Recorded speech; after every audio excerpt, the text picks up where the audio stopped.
Please, sir. My mother's hungry." 5 words, barely a whisper, from a woman who could hardly stand, and the most feared man in Baltimore would never be the same. Bernice Wade was 27, though the exhaustion carved into her face made her look older. Her waitress uniform still creased from a shift she'd never been paid for. She hadn't eaten in 2 days, saving every dollar for her dying mother's medicine, and now the bouncers were shoving her out of the very club she'd worked in every night, because Vernon Kish had fired her the evening before. And men like Kish didn't hand out second chances. Her legs gave out, she stumbled forward, and her frail body collided with a wall of a man stepping down from a black Maybach. Darius Halewood. 37. A name spoken only in hushed voices across the city's underworld. He was tall, carved from something colder than stone, his tailored charcoal coat sharp against the gray dawn, his eyes the shade of a storm that had forgotten how to break. 4 years ago he'd buried his wife and the child she carried, and something inside him had died with them. They said Darius Halewood didn't feel anything at all anymore. So when this trembling stranger fell against his chest and breathed those 5 simple words, he did what he always did. He pushed her away, cold and silent, and turned to leave. She didn't beg, she didn't chase him, she didn't reach out for pity. She simply straightened what little was left of her dignity and staggered off into the mist, leaving nothing behind but the echo of a truth that asked for nothing, and that was what cracked him. Because Darius had heard 1,000 pleas in his life, every one of them calculated, every one of them designed to move him. But hers hadn't asked for money, it hadn't promised gratitude, it had simply stated a fact and walked away, and for the first time in 4 years, the most ruthless man in Baltimore couldn't move. He stood frozen in the cold, watching that fragile figure disappear down a broken street, and against every instinct that had kept him alive in a world of blood and betrayal, he made a decision that would unravel everything. He followed her.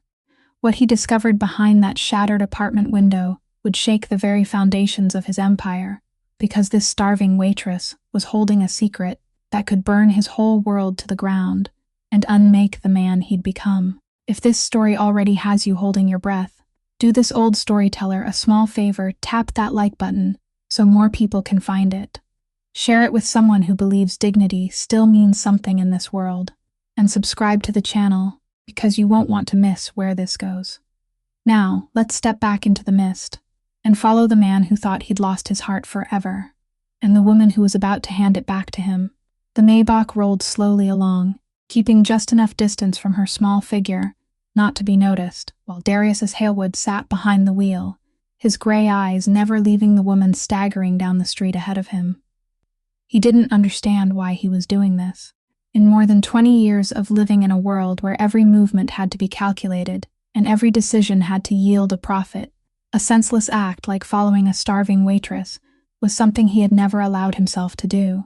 And yet now, his gloved fingers tightened slightly around the steering wheel, and he continued after her, silent as a shadow. Bernice turned away from the broad avenue, where the glass towers still glimmered faintly with the first lights of morning, crossing an invisible boundary that the entire city knew was there but no one ever named aloud. Behind her lay downtown, with its polished storefronts, its cafes beginning to open, and the scent of toasted bread drifting through the cold air. Ahead of her, East Baltimore emerged like an old wound that had never healed. Rows of red brick houses built in the previous century stood with their windows boarded shut, their walls mottled with spray paint, and their front steps cracked apart where weeds pushed through the seams in the concrete. A few old cars sat rusting along the curb, their windows shattered and their tires flat, like the skeletons of a prosperous age that had died long ago. Darius let the car crawl through those streets, and for the first time in years, he truly looked. He owned half this city. His name appeared on the deeds to buildings he had never entered, on parcels of land he bought and sold like pieces on a game board. But he had never seen them this way. He had never seen a real human being walking through them on legs trembling from hunger. His charcoal gray wool coat, tailored by a shop in London, and worth enough to feed an entire family down here for 6 months, suddenly felt unbearably heavy across his shoulders. Bernice stopped in front of a small grocery store and hesitated as she stared through the window at several loaves of bread and cartons of milk. Then she reached toward her coat pocket, froze, and kept walking. Darius saw everything. He saw the way she swallowed something lodged in her throat, the way she lifted her head even as her entire body seemed ready to collapse, the way she refused to let herself stop for too long because she was afraid that, once she did, she wouldn't be able to rise again. Something stirred inside his chest, something he had believed he'd buried with his wife beneath a stone marker 4 years earlier. He frowned, irritated by the unfamiliar feeling, and nearly turned the car around. But he didn't. She slipped into a narrow alley between 2 rows of buildings, a place where the morning light could barely reach, and Darius stopped the car at the entrance. He knew he couldn't drive in without drawing attention. For a moment, the cold reason that had always governed his life spoke up, reminding him who he was, reminding him that dozens of people were waiting for him at the office, reminding him that some unknown woman had nothing to do with the empire he had shed blood to build. He should leave. He always left. But he shut off the engine, pulled his collar up to cover half his face, and stepped out of the car. The bitter January wind struck him across the face, carrying the smell of damp decay, uncollected garbage, and the kind of poverty his money had never forced him to breathe. He walked into the alley, his polished leather shoes stepping through stagnant puddles and shards of broken glass, each stride taking him farther from the world he knew, and deeper into a place where his power seemed to dissolve. Bernice had disappeared at the far end of the alley, where a rusted iron staircase climbed toward the upper floor of a building that looked ready to collapse. Darius stopped in the darkness, pressing his back against the freezing brick wall, and wondered for the 10th time what the hell he was doing there. The man whose name made all of Baltimore lower its voice, the man who had never allowed emotion to influence a single decision, was now hiding in a foul-smelling alley, watching a waitress whose full name he didn't even know. He thought of the 5 words she had whispered against his chest, of the way they had asked for nothing, bargained for nothing, performed no deception, but had simply offered a truth and left it behind. In all those years, no one had ever said anything to him without concealing a hook beneath the words. She was the first, and that was precisely why he couldn't turn away. He heard a door open somewhere above, its hinges crying out in pain, followed by the sound of her weakened footsteps, mingling with another noise coming from inside the room, a sound that made his entire body go still. It was the sound of a machine, steady and hoarse, like an artificial breath struggling to keep someone tethered to this world. Darius lifted his gaze toward the clouded window above, where a sickly yellow light cast a dim shadow, and he knew that no matter what happened next, he wouldn't leave that alley until he understood what he had just witnessed. Darius climbed several steps of the iron staircase, close enough for his eyes to be level with the window, where one corner of the glass had shattered and been temporarily covered with cardboard and strips of tape, whose edges had begun to peel away. Through that narrow opening, he saw the room inside, and for the second time that morning, his entire body seemed to turn to stone. The room was so small there was barely enough space to move, its walls peeling away in patches, while a bare bulb swayed from the ceiling and cast a sickly yellow light over the bed pressed against the far corner. Lying there was a woman of about 58, her face so gaunt that her skin seemed stretched directly across her bones, her complexion tinted with the dull yellow pallor of someone who had been ill for a very long time. Beside her stood an aging machine that Darius needed several moments to recognize as a dialysis machine, a model that had been obsolete for years, its cracked casing patched with tape, its tangled tubes connected to the sick woman's thin arm. The machine produced the same steady, rasping sound he had heard from the alley below, each beat like a silent plea sent toward death itself, begging it to wait just a little longer. Bernice knelt beside the bed, and Darius watched her place a crumpled paper bag on the small table. She opened it, revealing only a single piece of bread, something she had probably begged for, or picked up somewhere along the way home. She broke the bread in half, and he held his breath as he waited to see what she would do. She gave the larger portion to her mother and kept the smaller one in her palm, but then he saw her hesitate, look at her mother's wasted face, and quietly break her own share again, placing another half into the older woman's hand, and keeping for herself only a fragment no larger than 2 finger joints. Her mother shook her head faintly and whispered something he couldn't hear through the window, perhaps telling her daughter to eat, but Bernice only smiled, and Darius recognized that the smile was a lie, the smile of someone who had grown far too accustomed to pretending she wasn't hungry. She said she had already eaten at the restaurant, that the manager had given her the leftovers at the end of her shift, and Darius knew it wasn't true, because only a few hours earlier, he had watched her being thrown out of that very place. His gaze fell upon her hand as she raised a glass of water to her mother's lips, and something about it tightened his chest in a way he couldn't explain.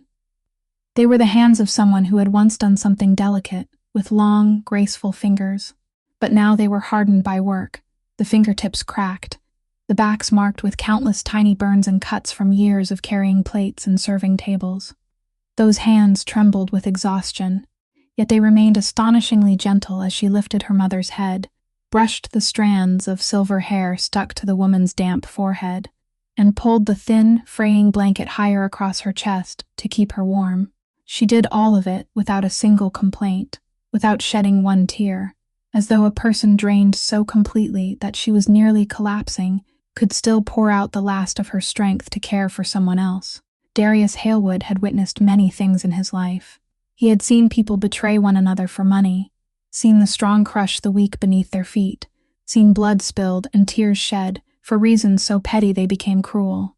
He had sealed his heart shut with his own hands 4 years earlier, when he lowered the coffin carrying his pregnant wife into the earth, and from that day forward he had lived like a flawless machine, without emotion, without weakness, beyond the reach of anything that might touch him. Yet now, standing in the cold darkness of that alley with his eyes fixed on the broken window, he felt the armor he had spent 4 years forging begin to crack. It wasn't because the young woman was crying, but because she wasn't crying at all. It was because she gave away her final mouthful without hesitation. It was because inside the most wretched room he had ever seen, surrounded by the smell of medicine and damp decay, she still possessed something all his wealth could never buy, a quiet dignity so profound that it made the most powerful man in Baltimore lower his head.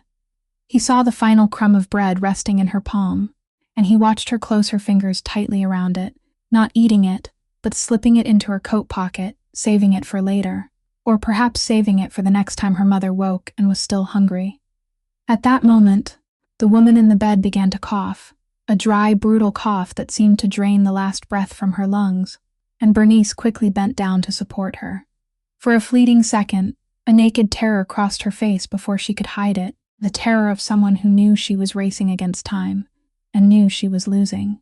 Darius stepped back from the window, his heart beating in a strange and unfamiliar rhythm, and he realized he couldn't simply stand there watching and then walk away as though he had seen nothing.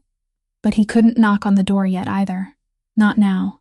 He needed to know who she was. He needed to understand why fate had driven a person like her all the way down into the deepest mud. And so he quietly withdrew into the darkness, carrying inside his chest a fracture he knew would never heal the way it had before. Back inside the Maybach, Darius sat motionless for a long while before starting the engine, his gray eyes still fixed on the clouded window, where the sickly yellow light continued to glow. He took out his phone and called Fenwick Doyle, the loyal right-hand man who had served beside him for nearly 10 years, and his voice sounded dry and rough as he asked for something that felt strange even to him. He gave Fen the address of the building and the street number, then told him to find everything he could about the woman who lived there, about the apartment, about who owned it, who collected the rent, and anything else that could be uncovered. Fen didn't ask why, because in their world, people learned that unnecessary questions were often paid for in blood, but Darius heard the faint hesitation in the other man's voice, a carefully hidden surprise that the coldest man in Baltimore had taken an interest in a crumbling address on the east side. 2 hours later, after Darius had returned to the penthouse on the highest floor of the building that bore his name, where the entire city spread beneath him like a map of power, Fen called back, and what he said made the glass of liquor in Darius's hand stop halfway to his lips.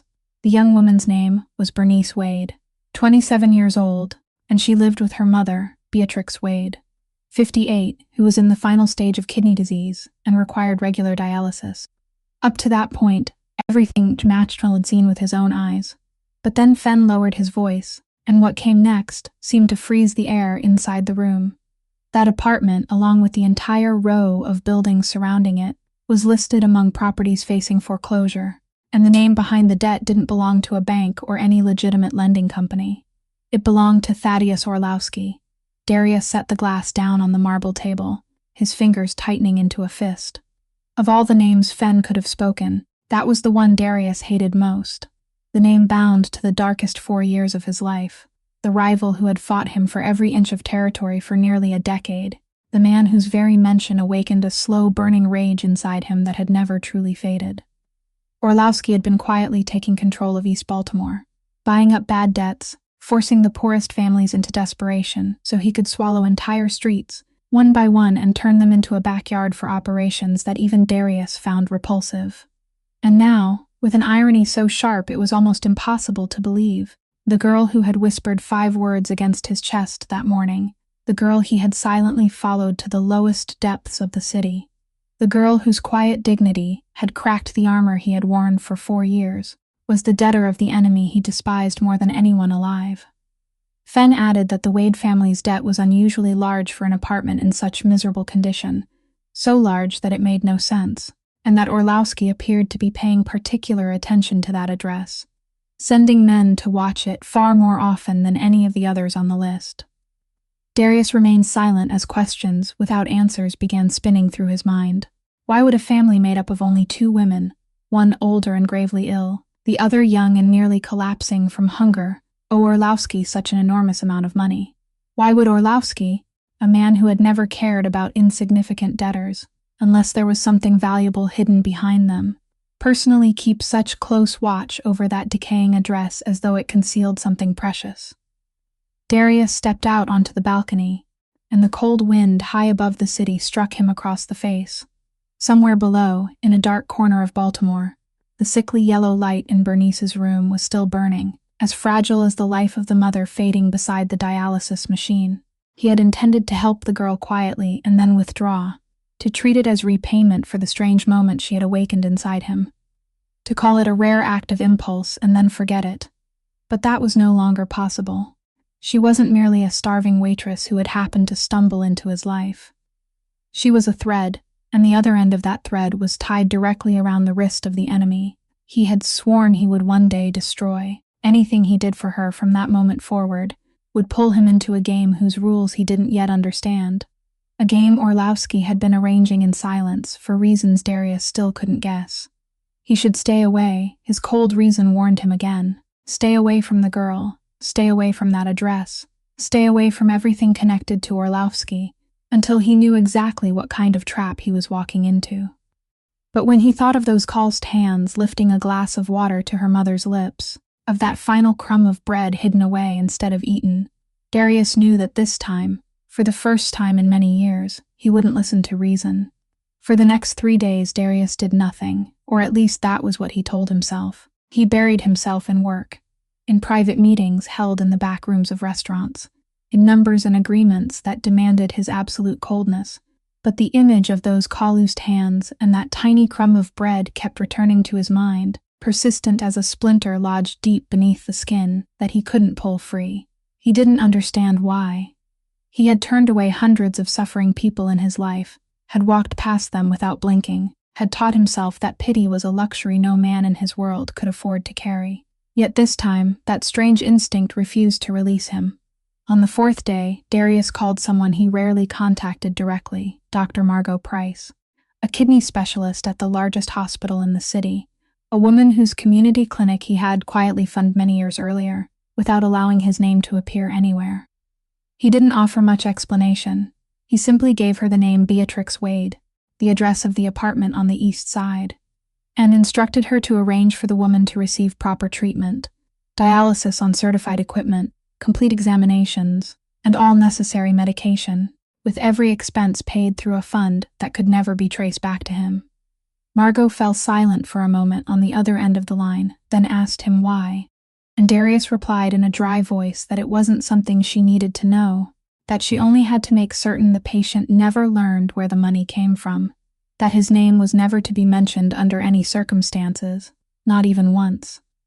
He told himself that this was merely a small investment, a way to keep Orlowski's debtor alive long enough for him to understand what his enemy was planning, a cold and calculated move rather than an act of kindness. And he almost believed it, almost. But he knew that treating the mother wouldn't be enough. because the daughter would continue draining herself dry, continue going hungry to save every cent, continue slowly dying inside the endless cycle of poverty unless someone gave her a way out. And so Darius did a second thing, something he would later recognize as the turning point that pulled them both into each other's orbit. He owned a jazz club called the Halcyon, a place entirely unlike the noisy nightclubs where Bernice had once worked, an elegant and discreet refuge with high ceilings, warm lighting, velvet chairs, and a small stage where musicians played old jazz standards every night. In one corner of that stage stood a glossy black piano, an instrument Darius had brought there many years earlier, and then left almost completely untouched. He called the manager of the Halcyon and ordered him to expect a woman named Bernice Wade to apply for a position within the next few days. She was to be hired to handle the books and serve the section reserved for regular patrons, at a salary far higher than usual, and no one was permitted to reveal that Darius himself was behind it. The manager didn't dare question him. Then Darius arranged for news of the opening to reach Bernice in the most natural way possible, through a flyer posted on the very street she often walked, through a chance remark from an old acquaintance, every detail carefully staged so she would believe this was an opportunity she had found for herself, rather than something another person had handed to her. He did all of it from the shadows, never appearing once, never leaving a word behind, and he told himself it was because he needed to maintain his distance, because a man like him couldn't allow himself to become publicly involved with one of Orlowski's debtors. But beneath all those cold explanations lay a truth Darius still didn't dare name. He didn't want her looking at him with the grateful eyes of someone who had been granted mercy. He didn't want to turn the pure moment she had awakened inside him into an ordinary debt of gratitude. That night, standing alone on the balcony of his penthouse with a glass of liquor in his hand, Darius looked down at the city and wondered what kind of game he was playing, and what tenderness could possibly remain in a man who had buried his heart with his wife and unborn child 4 years earlier. He had no answer.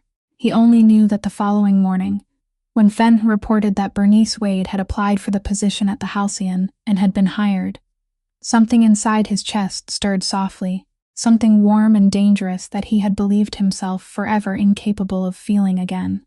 Bernice had been working at the Halcyon for exactly 1 week when things began to stop fitting the logic she had known all her life. She understood the value of every dollar, understood that nothing in this world was ever truly free, and that was precisely why she noticed at once that something was wrong. The salary she received was twice what a bookkeeper who also waited tables should have been paid.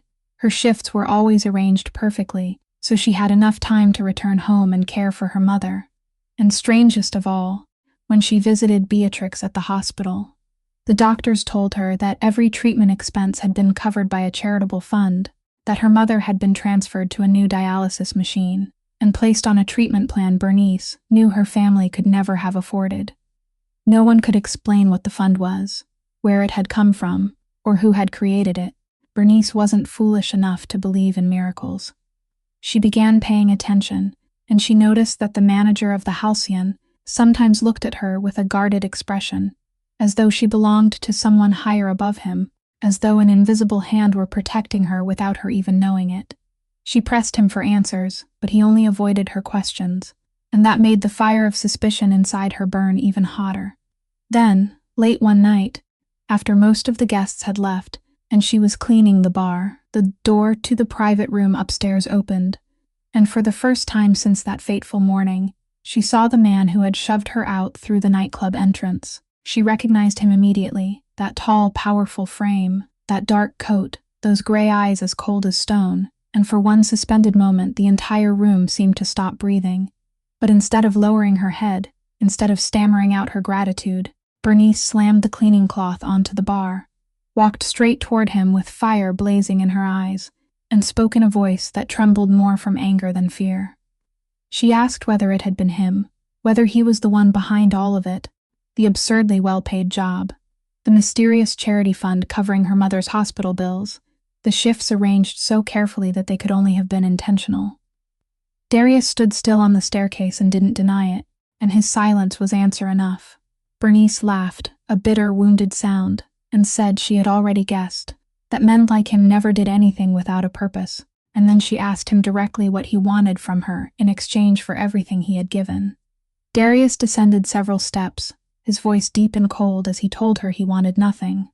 But Bernice didn't believe him, and she finally spoke the words she had carried inside herself all week.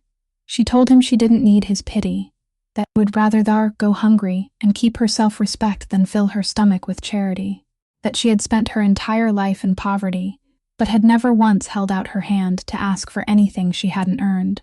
She said that on the morning she had collided with him, she hadn't asked him for money, she had only spoken a truth and walked away, and she couldn't understand why a man who had coldly pushed her aside like a piece of trash was now secretly weaving a net around her life.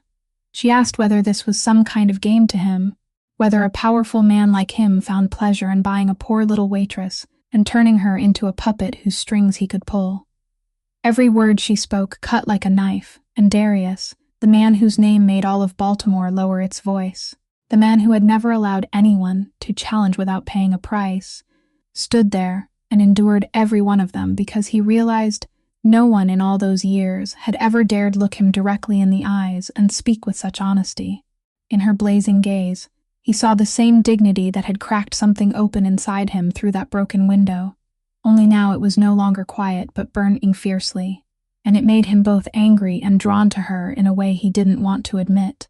He told her, in a softer voice that was no less firm, that if she wanted to leave the job, the door was still there, that he had never forced anyone to stay, but that her mother would continue receiving treatment whether Bernice remained or not, because he hadn't done any of it to buy her. Bernice faltered, because those weren't the words of a man trying to bargain. She looked at him for a long time, searching those gray eyes for some sign of deception, some trap, some hidden calculation, but all she found was something dark and weary, a loneliness so deep that her anger began to weaken even though she didn't want it to. She didn't thank him, she couldn't yet, but she didn't leave either, and the two of them stood there beneath the warm yellow lights of the empty club, with a strange tension between them that felt partly like hostility and partly like something else. Neither of them was ready to name. Bernice decided to stay, not because she trusted Darius, but because she was practical enough to know that leaving now would be a form of suicide, and because some part of her, the part she didn't want to admit existed, needed to understand who that strange man truly was. In the weeks that followed, as she worked at the Halcyon, she began observing his world from the inside, and what she saw made her both cautious and curious. The club wasn't simply a place where people came to listen to music. During the day, it was quiet and elegant, but at night, beyond the familiar patrons, there were faces she gradually realized didn't belong to the ordinary world. Men in expensive suits entered through the back door and were escorted directly to the private room upstairs, where no one else was allowed to go, and there they sat with Darius for hours behind closed doors. Thick envelopes changed hands discreetly. Whispered phone calls stopped the moment she approached, and sudden silences settled over the room whenever his name was spoken in tones that carried equal measures of respect and fear. Bernice wasn't naive. She had grown up in East Baltimore. She knew the scent of the underworld when it was close, and she understood that the man who had saved her mother wasn't an honest businessman. What confused her was the way everything here operated, not through chaos and naked violence like the old nightclub where the guards had once thrown her out, but through a cold, precise order that was almost elegant, a world where a single nod from Darius carried more weight than any shouted command. The man who was always at his side was Fenwick Doyle, whom everyone simply called Fen, a man of about 40 with a calm demeanor, eyes as sharp as knives, and a way of speaking that was unexpectedly courteous. Bernice noticed that Fen was the only person Darius truly listened to, the only one who dared speak plainly to him without fear, and through a few brief conversations, she learned that Fen had once served as a military medic before entering this world, which explained his strange calm in the face of things that would have made an ordinary person recoil. It was Fen who, one night, quietly brought her a cup of hot tea when he saw her shivering behind the bar and told her in a voice that was half warning and half kindness that she should be careful, that this world wasn't meant for people who still had good hearts, and that his boss wasn't as easy to understand as she seemed to think. Bernice asked him what kind of man Darius Halewood really was, and Fen remained silent for a long moment before answering that some men, became cruel because they had been born wicked, while others became cruel because life had taken away everything that had once made them want to be kind.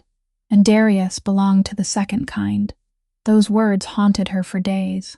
She began noticing the small details she had overlooked before, the way Darius never smiled, the way his eyes drifted far away whenever the band played a sorrowful melody, the way he always sat alone in the darkest corner of the room, as though he had imprisoned himself inside an invisible cell.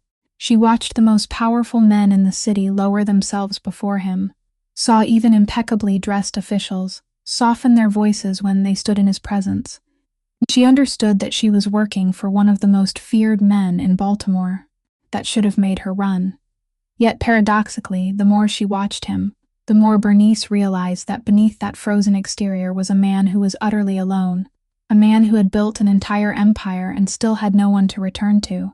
And instead of frightening her, that knowledge awakened something dangerous inside her that she tried to push away, a sympathy she knew she shouldn't feel. She reminded herself that this man belonged to a world filled with blood and darkness, that the kindness he had shown her might be only the visible edge of something whose depths she couldn't see, and that the more she allowed herself to be drawn into his orbit, the more she endangered both herself and her mother, in ways she couldn't yet understand. But every night, when she left the halcyon and stepped into the cold street, she found herself looking back at the lit window where he was still sitting alone, and she hated herself for it. One night, after the club had closed and the last employees had gone home, Bernice stayed later than usual, alone in the dim space where only the light spilling from the bar remained. The black piano in the corner of the stage, the one she had always watched in silence but had never dared touch, seemed to call to her that night with a pull she couldn't resist. She sat down before the keys, and for a moment, her old life came rushing back. Before poverty swallowed her family whole, before her mother fell ill, and she had to abandon everything to work as a waitress, Bernice had once been a music student, had once possessed fingers that moved across piano keys, instead of carrying trays and wiping tables. She placed her hands on the keyboard, and the first notes emerged hesitantly, then gradually grew steadier as the memories sleeping within her calloused fingers awakened. She played a sorrowful, gentle piece, an old composition she had loved since she was a young girl, and in the silence of the halcyon, the music sounded like the voice of a soul finally allowed to speak after years of being mute. She had no idea that Darius was still upstairs in his private room. He heard the piano, and in the first instant, his entire body went rigid, as though an invisible hand had closed around his throat. Because it was that very piece, the melody Colette, his late wife, had played again and again during those peaceful afternoons now lost forever, the piece he had forbidden anyone to touch for 4 years. The true reason the piano had been brought there, and then left to gather dust. Darius descended the stairs slowly, each step drawn forward by the music, and he stopped at the bottom, standing motionless in the shadows as he watched the woman bowed over the keys, her hair slipping loose from its knot, her face beneath the dim light carrying a beauty made deeper by sorrow. When the final note rang out and slowly faded into the room, Bernice looked up and startled at the sight of him standing there. She rose quickly and began stammering an apology for taking such a liberty. But Darius only shook his head faintly, and when he spoke, his voice was so rough he barely recognized it himself. He asked where she had learned that piece, and Bernice was taken aback by the change in him, by the way the layer of ice that always surrounded him had suddenly cracked open to reveal something wounded beneath. She answered that it had been her favorite composition since her school days, that she had once dreamed of becoming a pianist before life had taken her somewhere else. Darius remained silent for a very long time, and then he did something he hadn't done with anyone in 4 years. He stepped closer, rested his hand on the piano lid, and in a voice so quiet that she could barely hear him, told her that his wife had once played that piece too. Bernice froze, because she had never heard anyone speak about his wife, only vague rumors of a loss that had turned him into the man he was now. Darius said her name, Colette, and it left his lips like a wound that had never closed. He told Bernice, not much, only a few brief sentences heavy with grief, that Colette had died 4 years earlier while carrying their child, that he hadn't been able to do anything to save her, and that from that day on, he had told himself he no longer had the right to feel anything at all.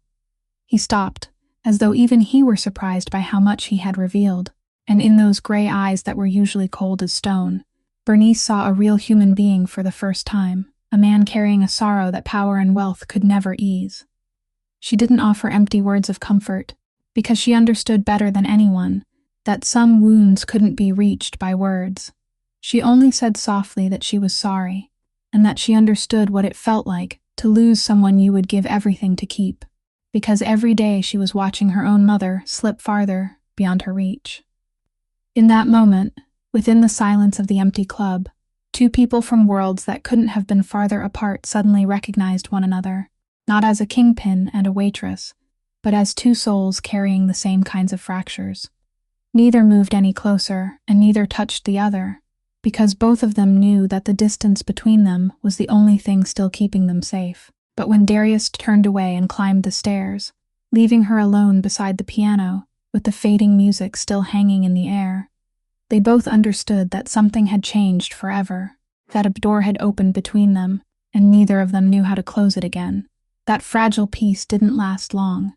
Only a few days after the night at the piano, Fen entered Darius's private room with a tension on his face that he rarely allowed anyone to see, and placed a stack of freshly printed photographs on the table, the paper still warm. They had been taken from a distance and showed an unfamiliar car parked for hours outside the alley leading to the Wade family's apartment, with men sitting inside holding binoculars and cameras, patiently watching everyone who came and went. Fen said in a low voice that Orlowski's people had caught the scent of something.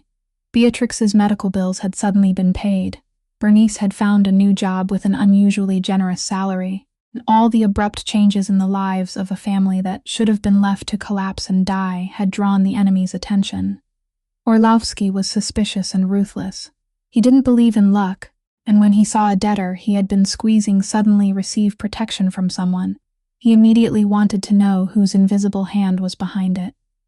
Darius stared at the photographs, his jaw clenched, and Fen said aloud what both of them had already understood. If Orlowski discovered that Darius Halewood was the one standing behind them, then the girl and her sick mother would no longer be insignificant debtors.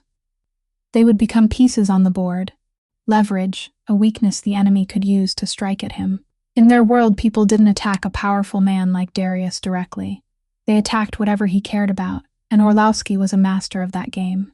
Fen spoke plainly, more like a friend than a subordinate, saying that he hadn't seen Darius care about anyone since Colette died, and that this concern, whatever it was becoming a deadly vulnerability.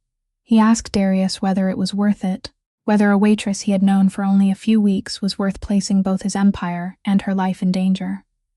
Darius didn't answer at once. He walked to the window and looked down at the city at night, and inside him rose a sensation he knew all too well, the instinct of an animal that knew a predator was drawing near. He knew Fen was right. He knew that every day Bernice remained in his orbit was another day she moved closer to the line between life and death. But he knew something else too, something he hadn't yet spoken aloud, that if he withdrew now, if he abandoned the Wade family to be torn apart by Orlowski, then whatever had come back to life inside him, after 4 years of numbness, would die again, and this time it would be forever. He asked Fen how much Orlowski knew, and Fen replied that fortunately, he still hadn't traced the money, because Darius had hidden the trail too carefully, but it was only a matter of time. What worried Fen wasn't the fact that Orlowski was watching them, but the unusual patience with which he was doing it, as though he wasn't merely trying to collect a debt, but waiting for something, guarding that apartment as if it were a treasure vault. Fen said there was something wrong with the entire situation, that an ordinary debt wouldn't make a man like Orlowski assign people to watch a place day and night for months, and that he had a feeling the Wade family possessed something they themselves didn't know about, something Orlowski wanted badly enough to wait for. Darius turned to look at Fen, and inside his mind, the scattered pieces began to shift, though they still hadn't formed a complete picture. He ordered Fen to increase the protection around Bernice and Beatrix, but to do it discreetly, without exposing anything, while also digging deeper into the real reason behind Orlowski's obsession with that address. Fen nodded, but before leaving, he stopped at the door and added something that sent a chill down Darius's spine. He said that the previous night, one of their guards had reported seeing someone slip into the Wade family's building, while both mother and daughter were away, search through the apartment, and disappear without taking anything valuable. It hadn't been an ordinary thief, because the money and the few possessions they owned had been left untouched. The intruder had been looking for something else. And whatever it was, he still hadn't found it. Darius stood motionless in the center of the room, and for the first time, he understood clearly that he and the girl had been drawn into a conspiracy far greater than anything he had imagined. A conspiracy in which death might be waiting around any corner. The news that the apartment had been searched left Bernice terrified, and that evening, when she returned home, she told her mother what had happened in a trembling voice, hoping Beatrix would reassure her that it had only been some petty thief. But her mother's reaction made her go still. The frail woman suddenly turned visibly pale, her hands tightening around the edge of the blanket, and a fear rose in her eyes unlike anything Bernice had ever seen. Not the fear of a sick person facing death, but the fear of someone who had hidden something for far too many years and knew it had finally caught up with her. Beatrix told her daughter to sit beside the bed, and in a weak, broken voice interrupted by exhaustion, she began revealing the truth she had buried since Bernice's childhood.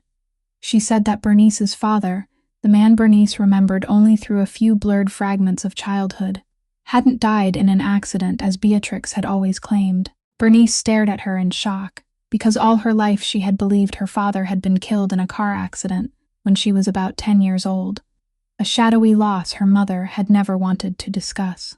Beatrix closed her eyes as tears ran down her hollow cheeks, and then she spoke the terrible truth. Bernice's father had been an accountant, a man gifted with numbers, and many years earlier, when the family had fallen into desperate financial hardship, he had accepted work for an organization whose true nature he didn't fully understand, an organization led by a man named Thaddeus Orlowski.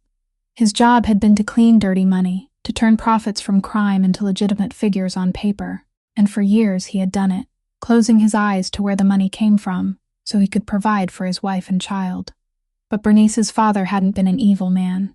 He had only been a weak man driven into a corner by circumstance, and one day, when he realized that the organization wasn't merely laundering money, but was involved in crimes far more horrifying, his conscience wouldn't allow him to continue. He had secretly copied everything, every transaction, every name, every piece of evidence proving what Orlowski had done throughout all those years, gathering it in a secure place with the intention of someday using it to free himself and his family from the claws of that wicked man. Beatrix said he had tried to escape, planning to take his wife and daughter away from the city, but Orlowski had sensed the betrayal. One rainy night, men came looking for him, and he never returned. She explained that they were told he had died in an accident, that his body had been found beneath a river, but she knew it hadn't been an accident. She knew Orlowski had ordered her husband killed to silence him. Bernice sat without moving, her entire world spinning, everything she had believed about her family for nearly 20 years collapsing in only a few minutes. But Beatrix hadn't finished. She took her daughter's hand, her thin fingers gripping so tightly that Bernice felt pain, and confessed the final truth, the one that explained everything. Orlowski had never found the evidence her husband had hidden. For all these years, he had hunted for it without stopping, because whatever it contained was powerful enough to destroy him completely. The so-called debt he used to tighten his grip around the Wade family, the reason he sent men to watch them and search their apartment, had never truly been about money. It was only a pretext, a way to keep Beatrix and Bernice under his control, so he could continue searching for what he believed was still hidden somewhere, the thing Beatrix's husband had died protecting. Beatrix said she didn't know where her husband had hidden it either, that he had died before he could tell her, and that for all those years she had lived in terror, that Orlowski would someday find it, or worse, that he would become convinced she and her daughter possessed it. She held Bernice's hand tightly, her eyes pleading, and said she had kept the secret to protect her, so her daughter could live a normal life without carrying the deadly curse of her father upon her shoulders. But now, with the men searching the apartment again, and death drawing closer to both of them, she could no longer remain silent. Bernice wrapped her arms around her mother, trembling, and only one thought echoed through her mind like a funeral bell, that she and her mother were sitting on a bomb whose fuse had been lit long ago in the past, and that the man who had saved them, Darius Halewood, might be standing far closer to the center of it all than she could ever have imagined. In the days following her mother's confession, Bernice lived in a state of inner conflict, unlike anything she had ever known. She looked at Darius through different eyes, and every time she stood near him at the halcyon, a question clawed at her from within. Did this man know about her father, about the evidence, about the connection between her and the man who had murdered him? Was all the kindness he had shown her, the job, her mother's medical bills, the quiet protection, nothing more than a carefully calculated move to draw her within reach, to use her as a piece in the game between him and Orlowski, the man she had only just learned was his sworn enemy? The thought chilled her, because if it were true, then the fragile feeling beginning to bloom inside her was only an illusion, and once again, she was nothing more than a pawn in the hands of powerful men. But then she remembered the night beside the piano, remembered how his voice had broken when he spoke Colette's name, remembered the naked loneliness in those gray eyes, something no actor could ever imitate, and her heart swung violently in the opposite direction. She hated her own helplessness, hated that she couldn't draw a clear line between gratitude and affection, between caution and the longing to trust someone after so many years of carrying everything alone. She told herself she mustn't fall in love with this man, that his world was filled with blood and darkness, that if she allowed her heart to soften even slightly, she could lose everything, including her mother. And yet every night, she found herself waiting for the moment he entered the room, hoping his gaze would linger on her for more than a second, and she despised herself for that weakness. For Darius, the battle within was even more violent, though he concealed it behind a flawless mask of cold control. He had begun to feel something he believed had died with Colette, and that terrified him more than any enemy ever could, because he knew the price of allowing a woman into his heart. He had loved once, and the woman he loved had paid with both her life and the life of their unborn child, swallowed by the violent world he had chosen. He had sworn over their grave that he would never let it happen again, that he would never allow his heart to become a weakness his enemies could exploit. Yet now Bernice was there, inside his empire, beneath his protection, and with every passing day, the invisible bond between them tightened. He knew he should push her away, sever every connection, and return her to a safe life far beyond the deadly reach of his world.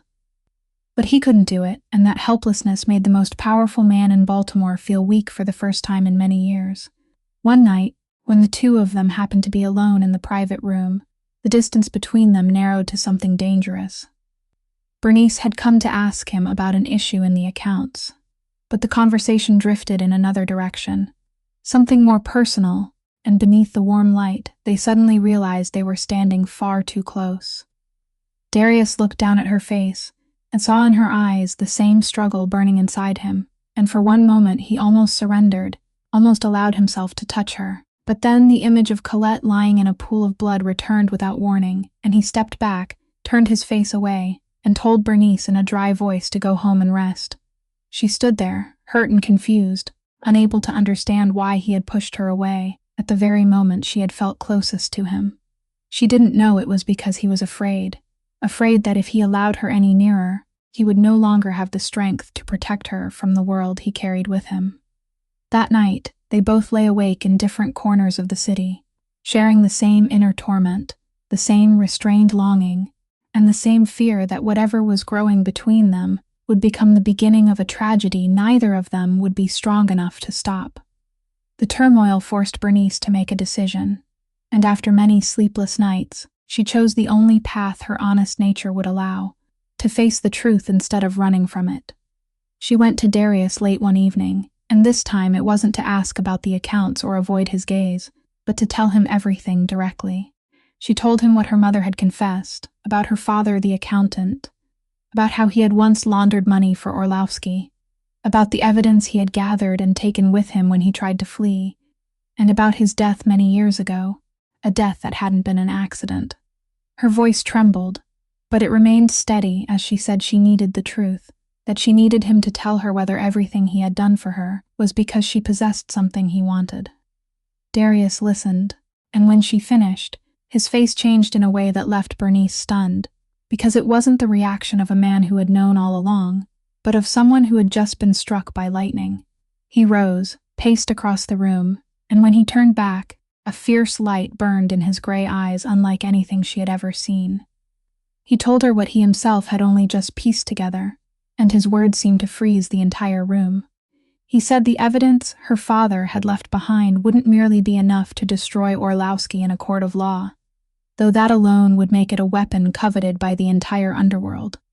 He said that if everything her mother had told her was true, if those files really contained every transaction and every crime Orlowski had committed throughout his career, then they might also hold the answer to the question that had haunted him for the past 4 years. Bernice didn't understand, and Darius, his voice thick and rough, revealed for the first time something he had never shared with anyone. He said that Colette's death had never truly been solved. People claimed it had been an attack meant for him, and that she had simply been caught in it, but in 4 years, he had never discovered who had ordered it, never found the evidence he needed to take revenge, and that helplessness had eaten away at him every day. He had always suspected Orlowski, because their war over territory had been at its peak at the time, but he had never been able to prove it. And now, if the files Bernice's father had created truly recorded every crime Orlowski had committed, then there might also be a trace within them of the person who had ordered the deaths of his wife and unborn child. Bernice looked at him, and suddenly she understood the horrifying truth of her own position. She, a poor waitress who had believed herself to be invisible, had somehow come to hold the key to the fate of 2 empires at once. To Orlowski, the files were a death sentence he had to destroy at any cost, the reason he had hunted her family without rest for so long. To Darius, they were a weapon that could both destroy his lifelong enemy and bring justice to his dead wife, the very thing he had searched for in despair for 4 years without ever knowing it might be within reach. And caught between those 2 immense forces were Bernice and her sick mother, 2 vulnerable people, holding a bomb both sides desperately wanted, even though neither of them knew where it was. That was the cruelest problem of all. Bernice admitted that her mother didn't know where her father had hidden the files, that he had died before he could reveal the location, and that for all those years, they had remained somewhere in silence, a buried secret neither the hunters nor the hunted had been able to find. Darius remained quiet for a long time, and inside him, 4 years of bottled rage and a desperate hunger for justice flared to life, tangled with a new and unfamiliar fear. Because now he understood that as long as the files remained missing, Bernice and her mother would continue to be targets, and Orlowski would never stop. He looked at her, the woman who had stumbled into his life, carrying both the answer to his painful past and a deadly threat, and he knew the game had entered a new stage, one in which every piece had been placed on the board except the most important one, the thing he and Bernice now had to find before the enemy did. Darius immediately ordered Fen to investigate the men who had been watching the Wade family more deeply, and the first thing Fen uncovered caused a seemingly meaningless fragment from the past to suddenly come into sharp focus. He reminded Darius of the name Vernon Kish, the nightclub manager who had fired Bernice on that very fateful morning, the man who had thrown her into the street, where she had collided with him. From the beginning, Darius had sensed something unusual about the man, because firing an employee simply for refusing to serve one important guest privately was far too minor a matter for a manager to handle personally in the middle of the day. But at the time, he hadn't paid much attention. Now Fen brought him the chilling truth. Vernon Kish wasn't merely an insignificant nightclub manager. He worked for Orlowski and had been planted inside that club years earlier with one purpose: to watch Bernice Wade. Orlowski had never allowed the Wade family to leave his sight, and he had placed Kish beside the daughter, tracking her every movement throughout the entire time she worked there, waiting for the day she might accidentally reveal some clue about the files her father had left behind. Firing her hadn't been an impulsive decision, but a calculated, predatory play. Orlowski's patience was wearing thin, and Kish had fired her to choke off her only source of income, pushing her into absolute desperation. They calculated that, cornered by her mother's medical bills, Bernice would have no choice but to dig up and sell whatever hidden assets or family relics her father had left behind, leading them straight to the treasure. They never anticipated that Darius Halewood would step in and shield her so quickly. Darius ground his teeth as he realized that from the very first moment Bernice had collided with him, She had already been under surveillance, and that Orlovsky's hand had reached into her life long before he appeared. But that realization came too late. That very night, while Darius and Fen were still piecing everything together, a phone call tore the world apart. Bernice called him, her voice so panicked she could barely form the words, and what she said made the blood in his veins turn cold. She had returned to the apartment and found the door standing wide open, her mother gone, the dialysis machine ripped from its outlet and lying on the floor. And on the bed where Beatrix had been resting, there was only a note. Darius rushed to East Baltimore as quickly as he could, and when he entered that miserable room, he found Bernice collapsed on her knees in the middle of the floor, her trembling hand clutching the paper, her face drained of every trace of color. The message was brief and merciless. The kidnappers said they had Beatrix, that a sick woman who depended on dialysis wouldn't survive long without the machine, and that if Bernice wanted to see her mother alive again, she had 2 days to surrender the files her father had hidden. No police, no Darius Halewood, and no one else was to become involved, or her mother would die. At the bottom of the note, like a cold mockery, was a line reminding her that they knew every move she made, that they had been watching her far longer than she realized, followed by a detail only one person could have known, the joke Vernon Kish had made to her during her final shift before firing her. Bernice stared at those words and understood, her entire body collapsing beneath the weight of the betrayal. The manager she had once believed was nothing more than an ordinary cruel man. The one who had driven her to the edge of ruin had actually been Orlovsky's eyes watching her for years, and now he was the one who had taken her sick mother. She explained through her tears that she had just brought her mother back from her scheduled hospital treatment to rest, only for Orlovsky's men to breach the apartment while she was briefly away. She looked up at Darius, her eyes filled with tears yet burning with fierce desperation, and said she didn't have the files, that she didn't even know where they were, that she couldn't surrender something she herself couldn't find, and that if they failed to locate them within 2 days, her mother would die. Darius stood in the middle of that room as rage and helplessness surged through his chest, because the sight of a woman he cared about crumbling in despair, after his violent world had taken someone she loved, struck the deepest wound he had spent 4 years trying to bury. And this time, he swore to himself, history wouldn't repeat itself. Orlovsky was a master of manipulation, and he knew that the fastest way to destroy a man wasn't with knives or guns, but by planting doubt inside his own heart. The very next day, while Darius was pouring every resource he had into mobilizing his men to search for Beatrix, an envelope reached him through a channel he knew, with certainty belonged to Orlovsky's side. Inside were documents forged with a precision so convincing it was deadly, photographs showing Bernice meeting with Orlovsky's men at different times, recordings of her voice cut and pieced together, and a falsified contract claiming that Orlovsky had paid her from the beginning to approach Darius Halewood, infiltrate his empire, extract information, and turn him into prey. Everything had been arranged to tell a perfect and vicious story, that their fateful encounter outside the nightclub had never been an accident, that the 5 words she had whispered against his chest had only been the opening act of a trap, that the woman he had allowed into his sealed heart was actually a spy planted there to destroy him. Darius stared at the documents, and an icy chill spread through his entire body. His reason told him this could be an attempt to divide them, that Orlovsky was entirely capable of fabricating every piece of evidence, but the old wound inside him, the obsession that trust and love had once caused him to lose everything, had been reopened with merciless accuracy. In the darkest moment of doubt, he remembered every coincidence, the way Bernice had appeared at exactly the right time, the way her father tied her to Orlovsky, the way she had entered his life carrying an entire conspiracy that had drawn him in before he even realized it. And fear, the fear that had ruled him for 4 years, won. When Bernice came to him desperate and pleading for his help to save her mother, Darius did something he would regret to the very end. He pushed her away. He looked at her with gray eyes cold as ice, a gaze that had sealed itself completely shut, and in the merciless voice of the man all Baltimore feared, he told her he knew who she was, that he knew she worked for Orlovsky, that her performance was over.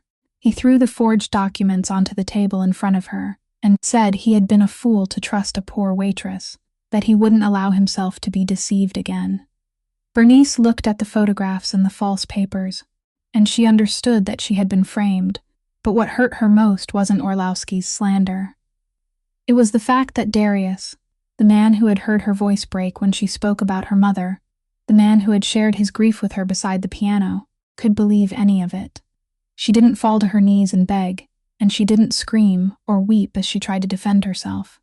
Just as she had on that first morning, she straightened her back, gathered the last fragments of dignity she still possessed, and looked directly into his eyes.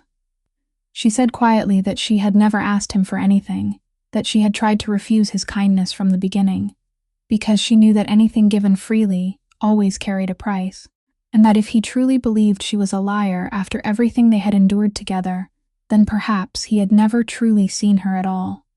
Then she turned away and walked out, exactly as she had walked away on the day they first met, without looking back, without waiting, leaving him alone in the empty room with the forged evidence in a silence so heavy it was difficult to breathe. That night, Bernice sat alone in the hollow apartment where her mother had once lain and faced the cold truth that she had no one left. No Darius, no one at all, only herself and 2 brief days to save the dying mother held in her enemy's hands. She dried her tears, and in her eyes, despair slowly hardened into iron determination. If no one would help her, then she would do it herself. She would find the files her father had left behind, no matter how deeply they were buried in the past, and she would take her mother back with those same calloused hands, even if it cost her everything, and Darius, standing in the cold penthouse above the city, stared down into the darkness and felt an emptiness worse than all the loneliness of the previous 4 years, the emptiness of a man who had just driven away the last good thing remaining in his life. Fen wasn't a man easily deceived, and while Darius sank into the darkness of suspicion, he quietly did what his employer should have done before speaking those cruel words. He took the forged documents away, and with the meticulous eye of someone who had learned to analyze every tiny detail in order to survive, he began taking them apart. Within a single night, the cracks in Orlowski's performance began to show. The photographs that appeared to show Bernice meeting with Orlowski's men had been altered. The light and shadows across her face didn't match the background, clear signs that the images had been pieced together. When Fen had the recording of her voice examined closely, it revealed clumsy cuts, words stitched together from several different conversations, and the forged contract bearing her signature contained one detail the fabricator couldn't possibly have known: the date she had supposedly begun working at the old nightclub, a time when the real records showed she hadn't even set foot in Baltimore. But the most important thing Fen discovered wasn't hidden inside the false evidence. It was in the source from which it had come. By tracing the route through which the envelope had been delivered, he discovered that Vernon Kish himself had served as the intermediary, the man planted beside Bernice for a long time now revealed as the one who had orchestrated the entire frame-up. And, bitterly enough, Kish's involvement in creating the false evidence became the strongest proof of Bernice's innocence, because if she truly had been Orlowski's spy, there would have been no need to invent evidence proving it. Such evidence only needed to be manufactured when someone wanted an innocent woman to appear guilty in Darius's eyes. Fen brought every discovery to Darius at dawn, and he didn't hide the disappointment in his voice. He laid everything on the table, pointed out each detail one by one, and when he finished, the room fell into a heavy silence. Darius stared at the proof of her innocence, and it felt as though all the strength had been drained from his body. He understood what he had done. He had allowed Orlowski to play the exact card he wanted, allowed old fear to control him, and in that moment of panic, he had driven away the only woman in 4 years who had dared look him in the eyes and speak the truth, at the very moment she needed him most. But what tormented him most wasn't that he had been deceived. It was the realization that he had repeated the very mistake that had destroyed his life. 4 years earlier, he had failed to protect Colette because he had underestimated the cruelty of his enemy, and now, when fate had offered him a second chance to protect someone he cared about, he had pushed her into danger with his own hands, not because the enemy was stronger than he was, but because of the cowardice inside his own heart, because he had chosen suspicion over trust, chosen self-protection over standing beside her. Darius refused to comfort himself with the thought that the deception had been skillfully created. He knew that a man who truly trusted Bernice would never have believed those papers, no matter how convincing the forgery had been, and the truth was that when the moment came, he hadn't trusted her enough. The regret weighed on him so heavily that he could barely breathe, but he wouldn't allow himself to collapse beneath it, because he knew Bernice was out there alone, racing against time to save her mother, and every second he wasted on remorse brought her 1 second closer to death. He rose, and when he turned toward Fen, his gray eyes no longer held the frozen emptiness of a man closing himself off, but the cold fire of iron determination. He said he had been wrong, that he had made an unforgivable mistake, but he wouldn't allow it to become the last mistake he ever made. He would find Bernice, he would take Beatrix back from Orlowski, and this time he wouldn't let fear or any scheme of his enemy separate him from what was right. He ordered Fen to mobilize every man they had, and as dawn began to break over the city, the man who had buried his heart 4 years earlier stepped out of his own darkness, carrying not only a desperate need for redemption, but also a fury reserved for the enemy, who had used his deepest wound to destroy the last good thing he still possessed. Darius found Bernice before daylight had fully broken, inside the empty apartment where she was tearing through every corner with trembling hands and eyes darkened by a sleepless night. When he entered, she looked up, and for the first moment, her gaze was filled with suspicion and pain, because this was the man who had only just driven her away with the cruelest words he could have spoken. But Darius didn't make excuses, and he didn't offer cheap apologies. He placed every piece of evidence Fen had uncovered on the table, exposing Orlowski's entire deception and Vernon Kish's role in it, then looked directly into her eyes and admitted that he had been wrong, that he had allowed his own fear to turn him into a fool, and that he didn't expect her to forgive him now. He asked only one thing of her, that she give him the chance to help save her mother. Bernice studied him for a long time, and though the wound inside her hadn't healed, she understood that she couldn't fight Orlowski's entire empire alone, and that the man standing before her, despite the pain he had caused, was Beatrix's only hope of surviving.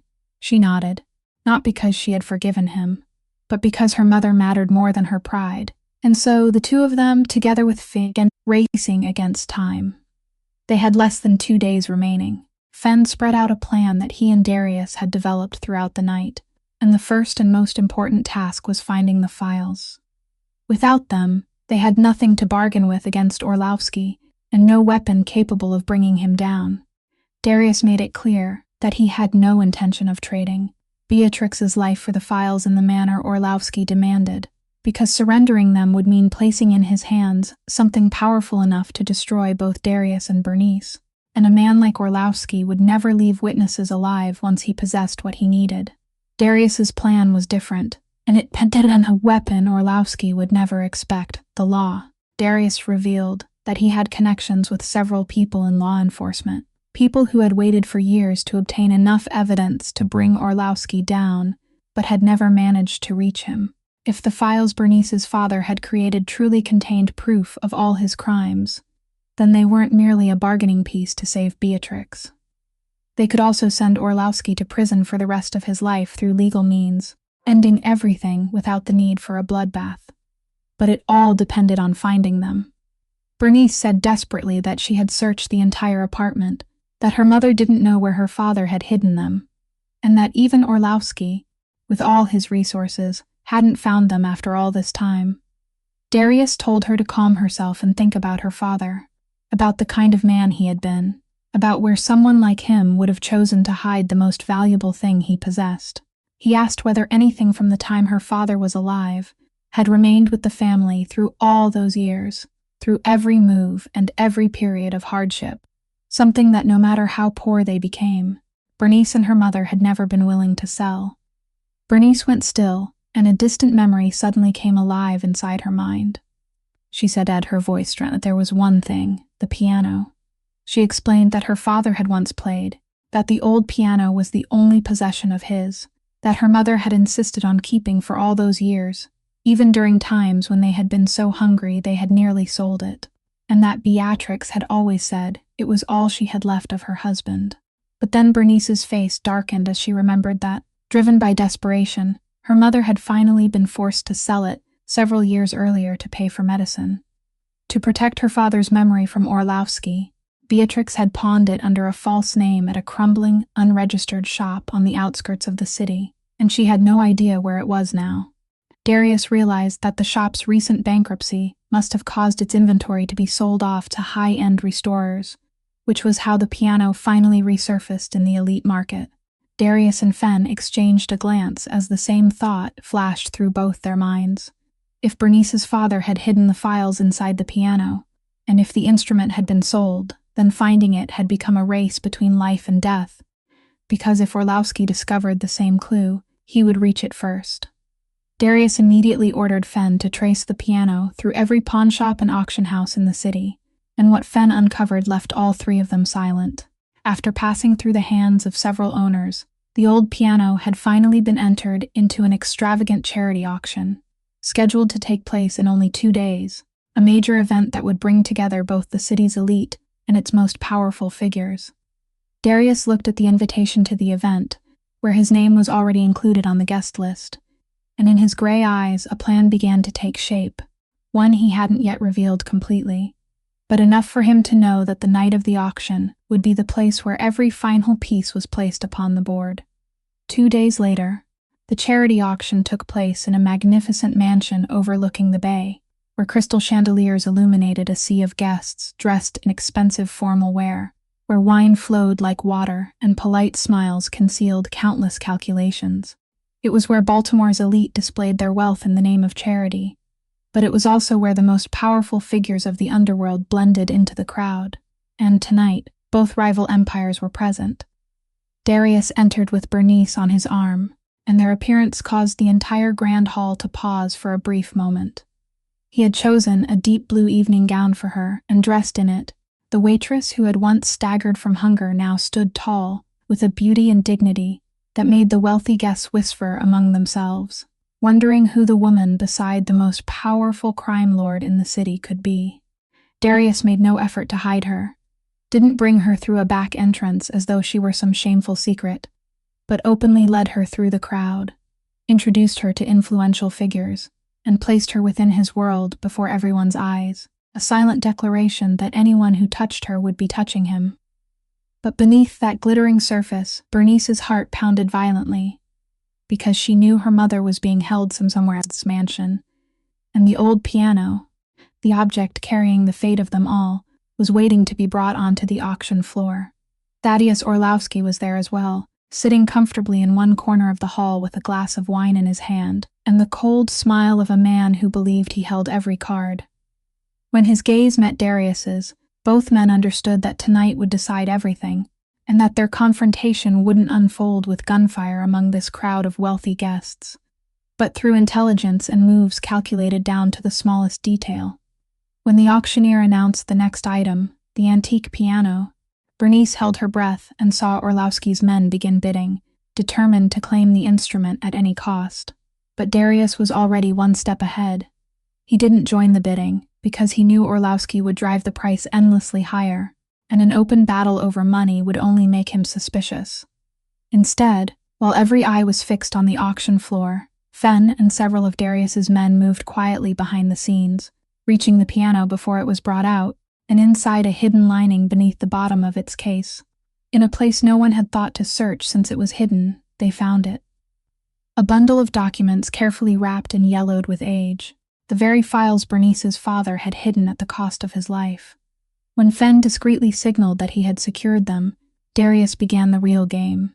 He walked toward Orlowski, and amid the flowing music and shallow conversation surrounding them, the two lifelong enemies faced one another. In a voice low enough that no one else could hear but sharp enough to cut skin, Darius told Orlowski that the files were now in his hands, that every crime he had committed throughout the years, every transaction, every name, every piece of evidence, had all been copied and sent to secure locations with instructions for their release if anything happened to him. The smile on Orlowski's lips froze. Darius continued, telling him he had 2 choices. He could release Beatrix Wade immediately, unharmed and safe, then wait for whatever the law had in store for him, or Darius would destroy him that very night, not with knives or guns among this crowd, but with evidence powerful enough to collapse his entire empire and send him to prison for the rest of his life. Orlovsky looked around and realized that Darius's men had quietly surrounded every exit, realized that the piano and the secret hidden inside it had slipped beyond his reach. And for the first time that night, the cold confidence of the man who believed he controlled every card began to crack. But a man like Orlovsky didn't surrender easily, and in his eyes Darius saw the reckless desperation of an animal driven into a corner, the most dangerous thing of all, and he knew that the hardest part of the night, rescuing Beatrix from his grasp, still lay ahead, driven into a corner. Orlovsky played his final card, whispering that if Darius didn't allow him to leave, the men guarding Beatrix would receive an order and she would never see daylight again. But Darius had anticipated that move, and he replied quietly that while Orlovsky was still busy believing he remained in control, Fen had followed the very men he had sent and discovered where she was being held. The truth was that while the confrontation unfolded in the main hall, Fen had led a tactical team to a secure, abandoned warehouse near the docks, the exact location his scouts had kidnappers to. There, Vernon Kish, the traitor standing guard over Beatrix, was subdued before he could do any harm, and the frail woman was secured safely. The struggle was swift and bloodless, because Darius's men had overwhelming numbers and the advantage of surprise. Kish was knocked down and restrained, while Beatrix, frail but still alive, was carried out in the arms of the men who had come to save her.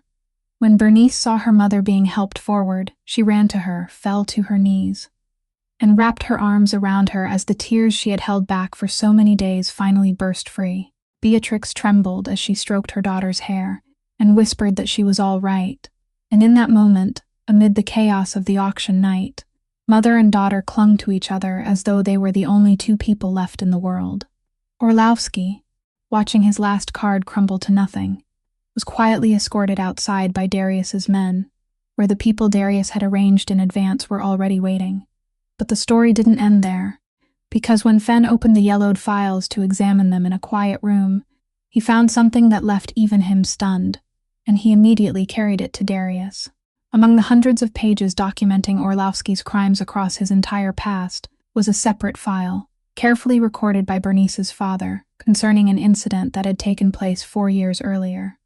Darius held those pages in his hands, and as his eyes moved across each line, the entire world around him seemed to collapse and then rebuild itself in a completely different form.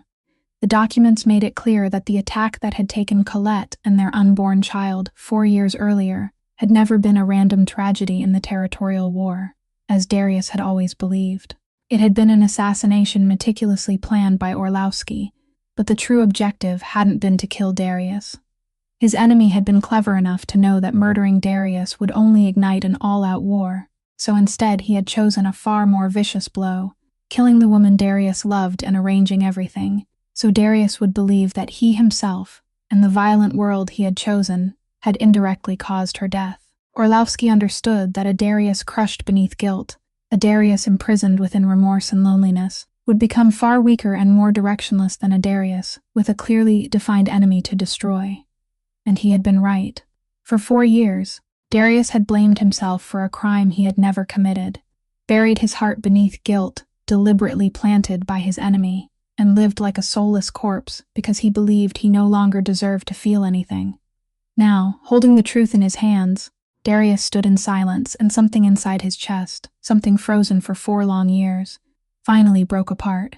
Tears which he had believed had dried up long ago slipped quietly down the face of the man the entire city feared. He wept, not only from the pain of discovering that his wife and child had been deliberately murdered, but from the profound release of finally understanding that he hadn't killed them, that the guilt crushing him for all those years had never belonged to him. Bernice, approaching him after leaving her mother's side, saw him in the most vulnerable and honest moment of his life, and she understood everything without needing an explanation. She stepped beside him, and this time there was no distance, no fear, and no defensive walls between them.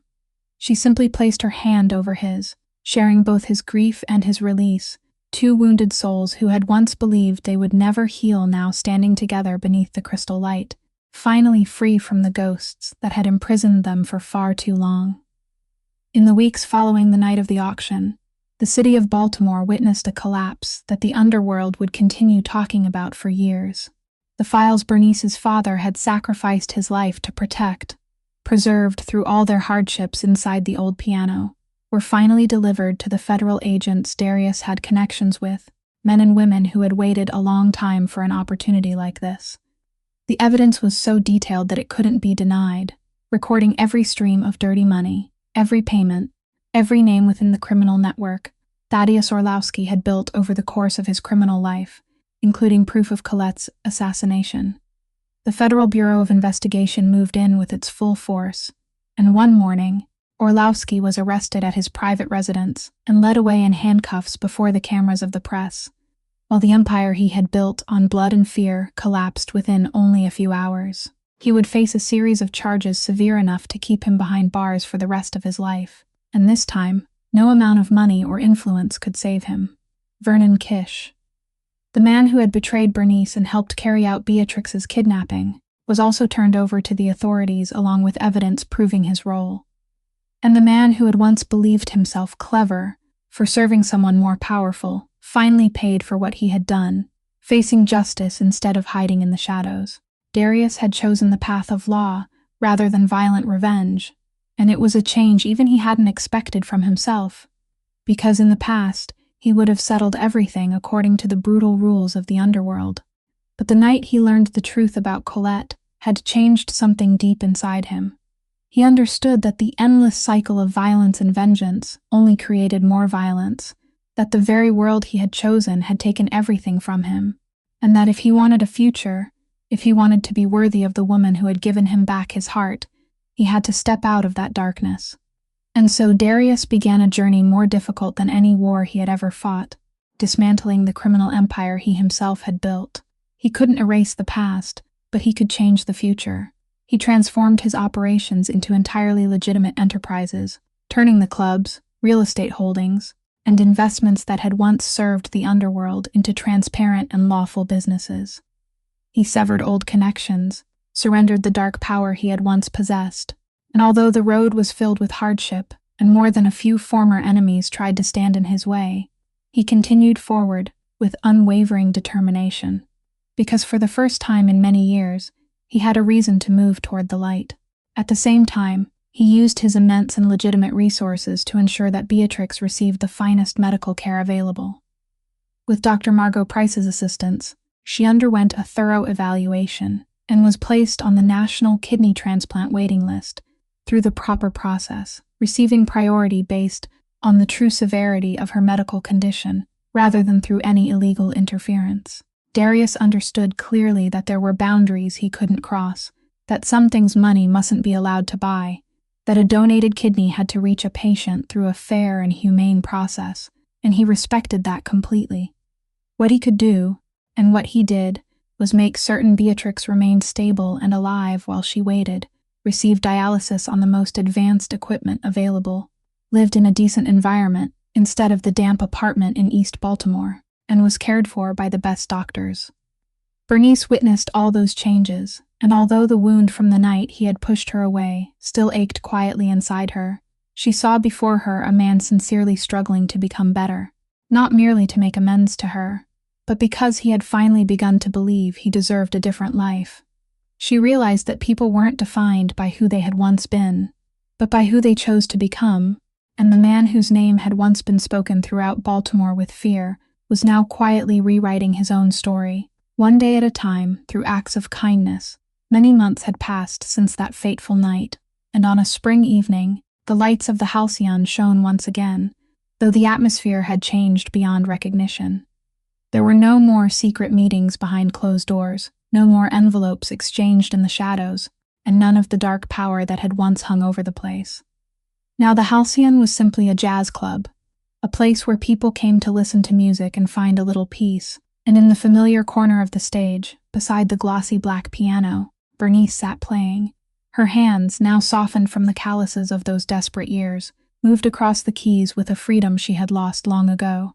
She played that old piece, the melody that had connected two wounded souls on an unforgettable night, but this time it no longer carried the sorrow of loss. Instead, it rose like a song of hope and new beginnings. Beatrix sat at a table near the stage, a faint warmth of life restored to her face, her eyes following her daughter with the happiness of a mother who had finally lived long enough to see her child safe. At the far end of the room, Darius entered, but this time he didn't stop in the darkest corner, as he once had, and he didn't imprison himself in the shadows of loneliness. He walked directly toward her, and when Bernice looked up and met his eyes, she smiled, a smile with no defenses left within it. He came to the piano, and in that moment, they both remembered the first morning in the mist, when a starving young woman had whispered 5 words against the chest of a man made of ice, and had been coldly pushed away. Now that man didn't push her away. He bent down, took her hands in his, the hands that had once lifted a glass of water to her mother's lips in a miserable room, the hands that had divided the final piece of bread, and he spoke words that completely reversed the 5 words that had begun everything. He told her that from that day forward, no one in this family would ever go hungry again, that he would be there, not to grant charity or offer pity, but to build a life beside her, where both she and her mother could live with dignity and peace. It wasn't an act of charity, but a promise, the promise of a man who had learned that the most precious thing in the world wasn't power or wealth, but the gift of loving and cherishing another person exactly as they were. Bernice looked at him, tears of happiness shining in her eyes, because she understood that the journey that had begun with a desperate sentence, spoken through hunger and bitter cold, had now led her to a place she had never dared dream of. Not wealth, though that was present too, but a home, a love, and above all, dignity finally honored. Beneath all the drama of the underworld and its dark conspiracies, the story of Bernice and Darius was truly a story about the value of a human life. It reminds us that dignity doesn't come from status or wealth, that a poor and starving waitress can still carry a nobility powerful enough to make the most influential man bow his head, and that sometimes, choosing to respect a person at the lowest moment of their life is the most honorable act we can ever perform. It also reminds us that compassion has the power to heal even the deepest wounds, that no one must be defined forever by their past or their pain, and that there is always a path out of the darkness when we are brave enough to choose the light. In real life, so many people around us are silently carrying burdens we know nothing about. So many people serve us every day, with smiles that conceal their private struggles. And perhaps the greatest lesson from this story is that we should treat everyone with kindness and respect, because we can never know how one small act of ours might change an entire life. If this story has touched your heart, please subscribe to our channel, like and share this video, so that together we can spread meaningful stories and listen to more captivating tales every day. We would truly love to know how you feel about this story, what you think of Bernice and Darius's journey, and what it has made you reflect upon in the life around you. Please leave a comment so we can hear the deepest emotions from your heart, because every thought you share is a precious source of encouragement that allows us to continue bringing you stories that touch the soul. Thank you for taking the time to listen until the very last moment, and we wish everyone watching this video lasting good health, joy in each day of life, and peace within the soul. Goodbye, and we'll see you again in our next videos.